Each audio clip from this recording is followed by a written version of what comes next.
Hello, my name is Troy, I'm bold, and I collect watches. And in today's video, I'm going to be reviewing the Bulova Oceanographer reissue, also known as the Devil Diver. This is the watch that started my watch collecting journey. The moment I saw it, I fell in love.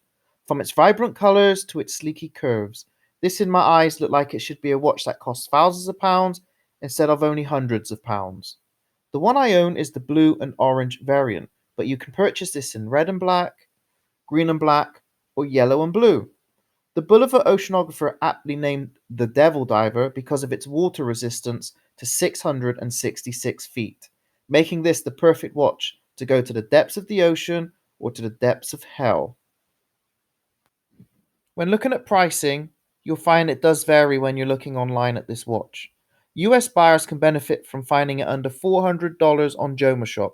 Here in the UK, prices vary from ADs to eBay at around £350 to £500, so a saving can be had, but you've got to hunt around. If you don't mind going pre-owned, you could probably find this one at about £250. This watch has some serious bling to it, and that's thanks to its highly polished case. You have this curvaceous turtle casing, and it is highly polished all the way around. If you want something subdued, then maybe this watch might have too much polishing. But if, like me, you want to add something which is a bit in your face with the extra sparkle, then this watch is even more special. Now we can move on to the case back. There's nothing too spectacular underneath, but it does have a screw down case back, and we do have all our tech specs. We have the Bulova name and model number. We have sapphire crystal, stainless steel, but most importantly, we have Diver's Watch 200 meters. This is because, believe it or not, this is an ISO certified dive watch. This is fantastic by Bulova, who could have just cashed in on that nostalgic feeling of just issuing a reissue. But no, they took it up a notch and they made this a true diving watch. So, as much as some of us want to deny it, size does matter. And that brings us to the next part of the video, which will have all your essential measurements.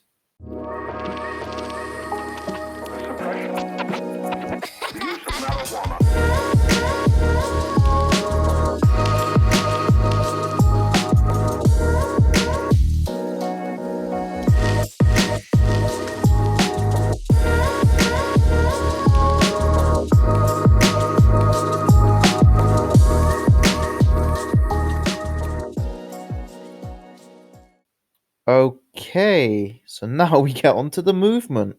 The movement is a Miyota 821D. This is another brand under the Citizen family, so it makes perfect sense. But could Bulova have maybe stepped it up and put a higher end Miyota movement? Of course, they could have gone 9,000. But I think as collectors, we forget that the more improved tech specs we get, the higher the price. And if, like me, you're an affordable watch collector, then I think sometimes you can overlook these compromises. But we're all different, and I get that some of you may be disappointed, especially when I tell you there is no hacking. But we are talking about a tried and tested, reliable workhorse movement with 21 joules, beats at 21,600 beats per hour, and features hand winding. We also have an impressive 42 hours power reserve. Now we move on to the crown. And being a certified diver, one feature you will need is a screw down crown. And of course, the Devil Diver does benefit because of this. It's nicely knurled with the Bulova logo on it. I must add that it's the vintage logo, fitting of the time of the original Devil Diver release. When we pull it out at its first position, it gives us our hand winding. That is then followed by the date change, and the final position will give us the option to set the time. You'll notice it's a two-tone coloured bezel. It's vibrant blue, vibrant orange, and it's 120 click. There is a little bit of backplay, but it has a resounding click and is very, very easy to grip. The insert, I believe, is sapphire glass. This is a great upgrade because you usually find ceramic or your traditional aluminium. It gives the bezel this sheen. It matches the rest of the watch very, very well. You'll find it has countdown markers all the way around, and at 12 o'clock we have some Lume. This is built into that sapphire bezel and is not a pip. It's fantastic and very well done. Yep, you can rejoice because we have a domed, boxed sapphire crystal. So there's no need to worry about those incidents where your crystal's going to get scratched. Some people say it adds character, but as a collector, I like my watches being as close to as new as possible. You'll see just at the 3 o'clock position we have our date magnified, and this is done with an internal magnifier. I like it, it's out the box and it's certainly different. Because let's be honest, external Cyclops magnifiers, they're just not for everybody. Even though the magnification is not the strongest, it does help it make that little bit more legible. To help legibility even more, you'll see we have an anti-reflective coating, but I'd say there's definitely been some scrimping going on here because it's not the most anti-reflective. I love having an applied logo. I think it sets the dial off, but not when you do it like this. Bulova could have done a much better job because when you look at the applied logo very closely, you'll see, and the only way I can describe it, it's like having blobs of metal between each letter. It's not a good look. The rest of the wording, though, on the dial is neatly done. It's cleanly printed in white, almost embossed onto the dial. And at the 6 o'clock, you'll read automatic, snorkel, which is the correct model name for this watch, and 666 feet. Again, this is why we call this the Devil Diver. The dial has minute markers going all the way around, and you'll see them just under the indices. You'll also find the dial has separated sections, splitting it into quarters. My favourite part of the dial, though, is the indices. It's different, and sometimes different is good. If you look closely, they look like they've been applied like droplets. So it's a very, very good touch. And if we move to the hands, you'll see we have our fence post style hands and an orange lollipop second hand. The colour of the dial will vary, obviously, on different versions. I've got the blue one, and it's like a deep royal blue colour. Under different lights, the blue will change its colour tone.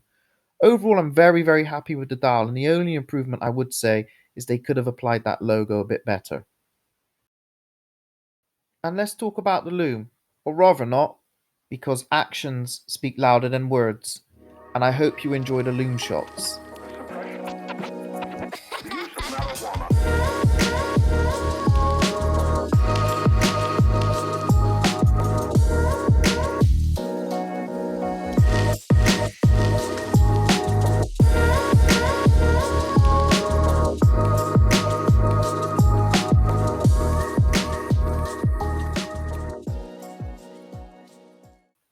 If we were to talk about the bracelet, I feel it does let this watch down a little. We do only have a pressed clasp, and the highly polished links aren't going to be for everyone.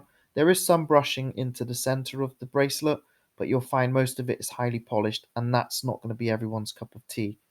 The bracelet can be adjusted by 3 micro adjusts, and it does have solid end links, but I do believe a more substantial milled clasp would have helped overall with the weight of this watch. But it's not a biggie because obviously you can always change it to an aftermarket bracelet.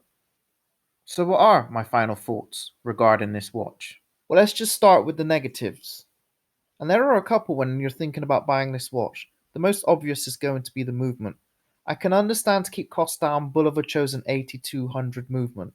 But this by no means is a cheap watch, and other watches on the market at this price has the improved 9000 series movement, and being owned by the Citizen Group could have quite easily been added into this watch. I did ask on a few Facebook groups what people's thought of this watch was, and someone hit the nail on the head. For a reissue, and because it's a special reissue from Bulova, they should have gone with a better movement, and I completely understand that. The weight might also put some people off. Like I mentioned, it does wear very top heavy, so maybe investing in a better aftermarket bracelet might be for some of you guys.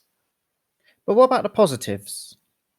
I think Bulova need to be applauded on their archive series. They've released an iconic watch from their history books and they've done it well. You've got the turtle casing, the polishing, the lume, the dial, it all works and meshes very well together. If you were to pick one of these up, I don't think you'll be disappointed in this at all. And if you do have a smaller wrist, do go try it on. I think you're going to be pleasantly surprised.